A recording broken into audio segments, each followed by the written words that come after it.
This one's a tricky one for me at the moment. Something which I can 100% say I would not be investing any money of my own money in this.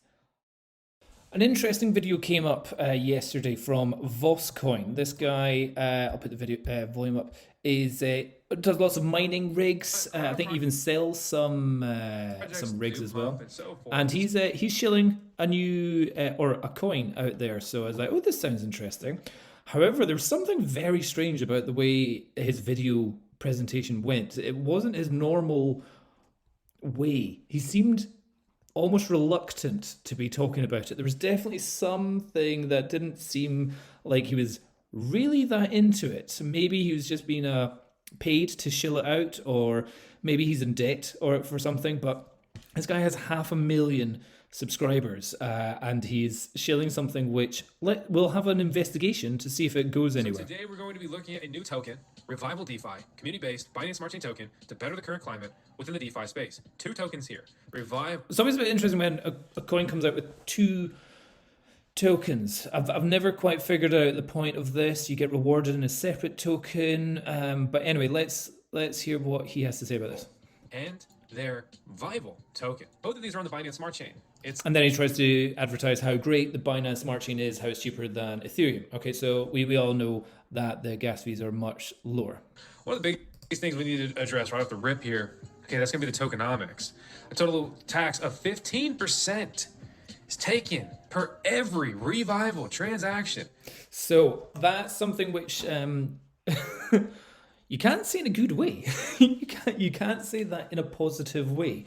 15% tax for every transaction. So, and he says this clearly here, that for you to make any money, it needs to go up a minimum 30% plus the gas fees of actually doing the transaction as well. So that's got to hurt. That's always a bit there's absolute legitimate reasons for having taxes, sales tax or buy tax. There is ways where using that tax can benefit long-term holders, that can add liquidity, that it can reduce the amount of bots attacking the system.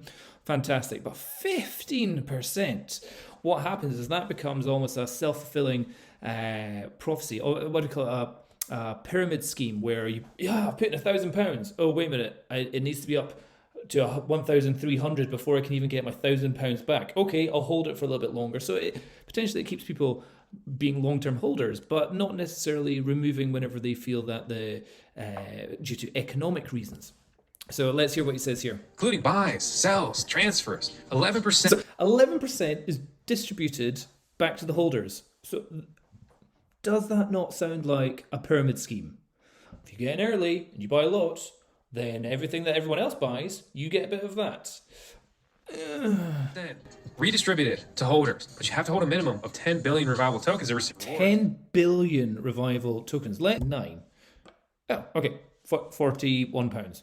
Not, is that right? I think that's right. 9 zeros after the 10. Okay, £41. Okay, so that seems easy enough to get that. And then 2% liquidity pool, so that's fine. Yeah, putting 2% into liquidity pool and 2% for marketing and project development. Goes towards budget. So understand, you got to clear 30% to just even break even on buying and selling this token. Yeah, so that's perfect. He did do the disclaimer there of exactly where it needs to go. So in the last day, let's do here, but it's gone from 0.3 up to 0.4. So maybe what does it say in the last day? 7% has gone up. Let's see, 14 days not done so well. 30 days. It was at 6 and it's now down at 4. Okay, so it's down. Let's see, 90 days. It says it went up 128%, but it's now down almost 90% from its peak. Okay, so everything's going down in the market at the moment. The market's having a bit of a tough time here. However, that's been going from since November. That's just a constant down for a long time. So that looks like some people definitely cashed out here. Let's get the code. So it's on Binance Smart Chain. Let's get the code. Let's have a look at the code here. So there's 10,000 addresses. So there's definitely a lot of people have some tokens in this.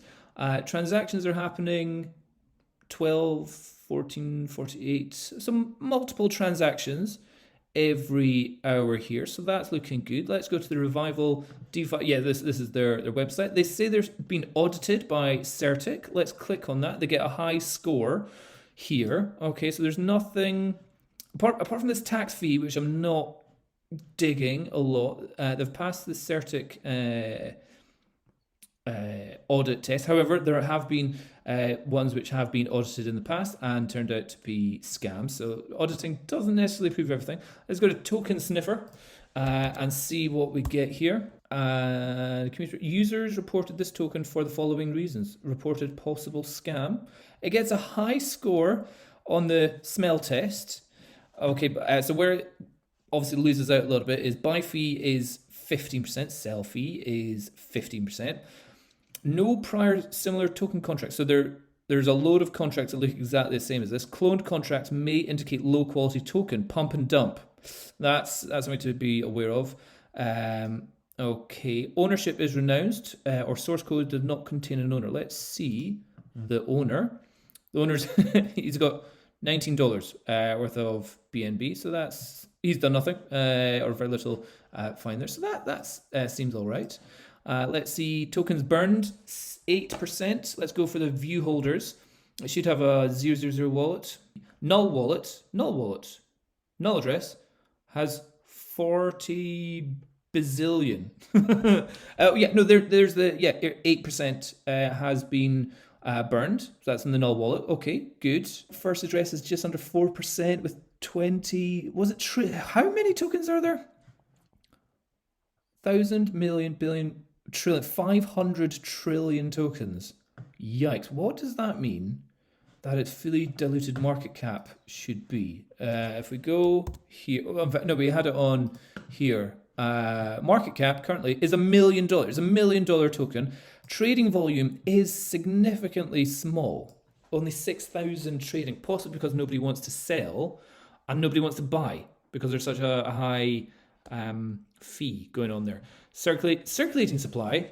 Okay, this is the next bit that gets me a little bit nervous, is that more than half of the total token supply of 500 trillion is still waiting to be distributed. So that's quite a significant amount. So that means you could at least dilute that amount there. Okay, PooCoin, let's put in the address here. Revival. Price up. Price is defo up. But again, price is never an indicator of whether something is a scam or not.